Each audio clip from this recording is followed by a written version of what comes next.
పశ్చిమ గోదావరి జిల్లా భీమవరంలోని త్యాగరాజు భవనంలో డాక్టర్ ఉమర్ అలీషా సాహితీ సమితి రజతోత్సవ వేడుకలు ఘనంగా జరిగాయి। ఈ కార్యక్రమంలో హైకోర్టు న్యాయమూర్తి జస్టిస్ ఆకుల శేషసాయి, ఆధ్యాత్మికవేత్త దోర్బల ప్రభాకర్ శర్మ పాల్గొన్నారు। ప్రముఖ సినీ నటుడు, రచయిత తనికెళ్ల భరణి హుస్సేన్ షా కవి పురస్కారాన్ని అందుకునేందుకు ఈ కార్యక్రమంలో పాల్గొన్నారు।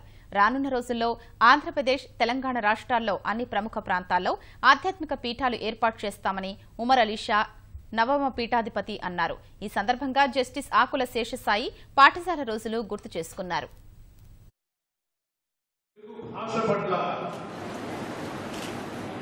నాకు ఎంత మక్కువ మమకారం కలిగేసిన మా మాస్టర్ సురేష్ చంద్రజీ గారికి,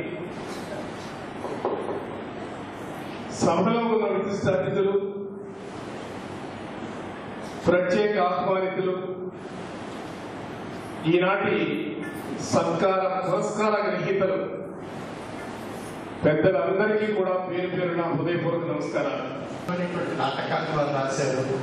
ఆ నాటకం మనం చదివినట్లయితే అందులో ఉన్నటువంటి విషయాలు స్త్రీ జన్మోద్ధరణ, స్త్రీ మూర్తి యొక్క ప్రాశస్త్యము, ఔన్నత్యము, స్త్రీ విద్య, స్త్రీ సంస్కరణలు, సామాజిక విషయాలు ఎన్నో అందులో తీర్చిదిద్ది సమాజానికి ఆయన యొక్క వ్యక్తిత్వాన్ని తెలియజేశారు। అది షేక్స్పియర్ నాటకాన్ని పోలి ఉన్నది అని ఆనాటి పండితులు ఎంతో మంది ఆ పుస్తకం చదివి తెలియజేసినటువంటి అంశాలు ఎన్నో ఉన్నాయి।